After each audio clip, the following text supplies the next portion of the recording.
about the ambiance of the Cleve people and you know what's going on. I like it. I'm glad you like it. Hi, Joe. Hello.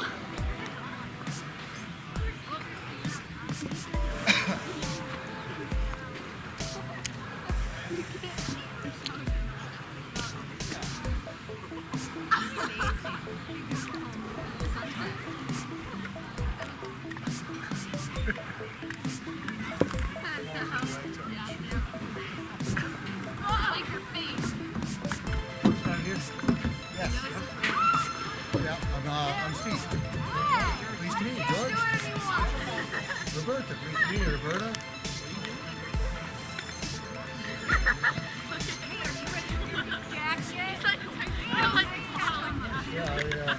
I'm conversed by you. I retired 5 years ago from the fire department. I'm originally from Toronto, but last year. And the images on it are not that good. But am I going to be the one to go? Your score sucks.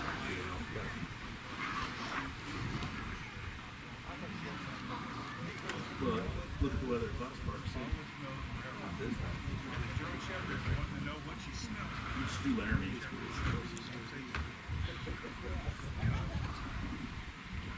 Still 2-2.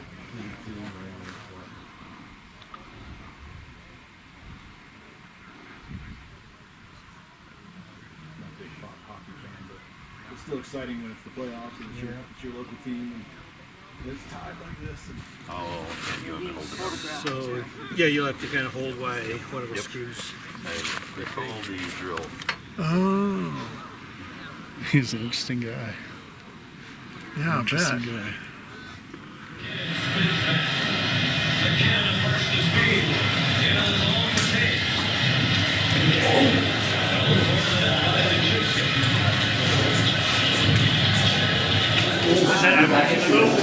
That is Saturday.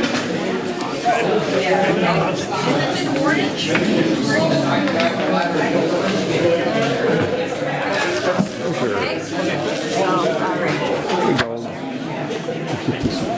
If you guys want to jump in on this, we're making a kite. So, every color, we total of 25 small kites, and then we're going to attach them side by side along a long line. So you stake the ends down, and the 25 kites fly in an arc.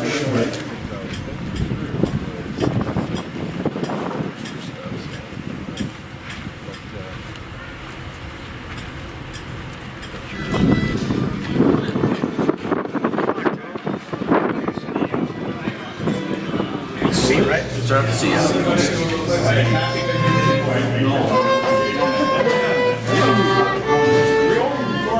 So it's gonna.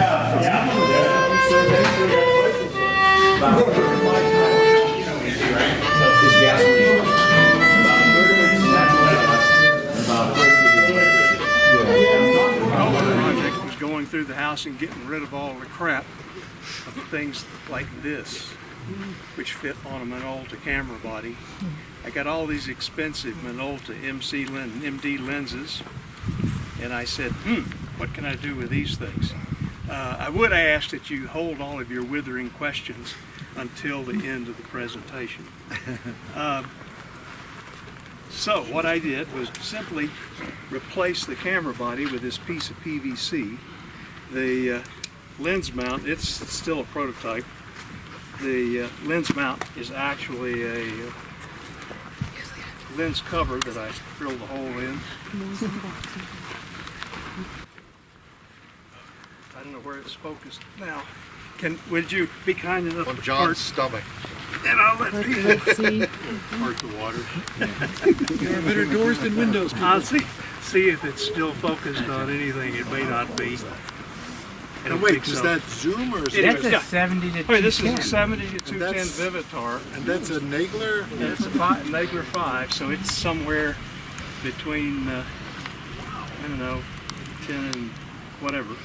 I did watch the Great Conjunction with it because it was simple.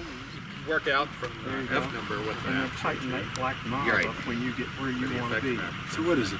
Like 5 goes into So, 70, you know. We have a We have a lot of intelligent people here. Why would nobody in their right mind want to do this? Oh, there's a hole in it, I'm guessing. Yeah, this is Pretty ridiculous. I do. Filling in pretty fast. Well, it's lightweight. Yeah. Say, since I got the new drive system, which you can see gizzies and widgies and things down here that drive it in elevation and azimuth. Since I got that going, I've been waiting for a time when I've been awake and the seeing's been good and the planets have been up, and there has been no such time. Not so far. When did you finish it? Or when did you start and finish it, I should say? Okay, I started this in, let me think, 1999. Okay. Yeah, anymore. And I built the first version, which had drives that were run by step. And those were noisy and they vibrated and they took a lot of power. And that was not as position and bolts that hold it there. These elevation discs come off. It's the same pin and bolt arrangement for those.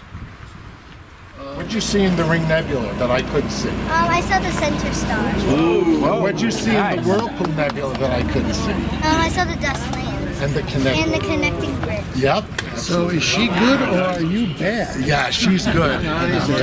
She's got young eyes. She prepared the observing list. You were inside taking a nap at the time, so I chose not to disturb you. I had an all-nighter last night. Yeah, Cleared I was up. up till about after 3 myself. I didn't stay up till 4. This particular project was started because I am apparently very thirsty to do any of the Astronomical League observing programs. And one of their more recent ones that they put out was called Astronomy Before the Telescope. And the idea is to do astronomy without a telescope. And this particular instrument, it's one of 3 that have been utilized in that item. It's called a quadrant. This dates back to Tycho Brahe's era and earlier. The variations of this can be found anywhere in the world, Chinese and most other cultures. This one is based off of a simplistic Renaissance type style, predating, of course, the telescope itself. I did make a minor modern modification, which we'll look at later. I just pulled it off. But fundamentally, it's a protractor. All you're doing is you're shifting, whoops, take the tension off of there. You shift the protractor, you sight off of one side or the other. Turns out when I mounted this, I wasn't quite paying attention. They should be mounted over here because that's the way it's easier to read it. But guess what? If it's mounted over here, I just subtract from 90. Easy to do. And it basically, all you do is you use sight across these points for the altitude, and then you twist this when the main box is pointed north so that you can get the azimuth. From there, all you do is some trigonometric reduction to find right ascension and declination. These would have been used by Tycho and those ilk for doing measurements of the planets for positioning and or finding the stars and establishing star maps to do forth like that. One of the other instruments that was made and that's in conjunction with this is called a Jacob staff. This is a prototype of not something pretty, but something extremely practical, where all it is literally a stick with 2 markers and a distance. So all I do is I set these, I bring the bar in, and I sight across it to find the distance between the 2. I know that distance, I know this distance, trigonometry, boom, I've got the angular distance between those 2 kind of objects. This particular type of instrument dates back to Ptolemy's time, and in fact, it's called a cross staff, but it's also called a Jacob staff because this instrument is described in the Bible, which a lot of people don't know about. The other instrument that I had to come about and didn't decide not to make, but purchase for that particular one, is an astrolabe. This is an exact museum level replica of an astrolabe that Chaucer. In fact, the manual to use this was written by Chaucer.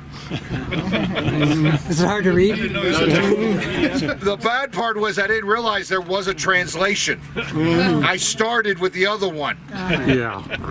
Lost brain cells. That's what, the Old English? Yeah, very old English and so forth like that. So between these three instruments, but I knew the biggest challenge was always going to be build this. So when I looked at this, I went, what idiot, a friend do I know that has a shop that can help me do stuff? And that's where I pulled in Hal. Hal lent out his area and his expertise in doing stuff. And Hal, you want to talk to some of the things that you made recommendations that made this so much better and easier? Yes. Wood I sanded. No, it was a simple modification. How do you mount a moment stick so that it turns smoothly? I had some ideas. He had some ideas. Turns out his ideas were better than my ideas. Something as simple as leveling bars so that you can set this thing up very level and established. I've actually set the table up so that this line across it is north-south. So all I have to do is align it here, and then we do this. The other small error that we discovered, or I discovered, was the pointer should be pointing off the stick this way, not to the side. So it's always off by 90 degrees. But that's a minor, disconnected, whack it off, put a new piece in there.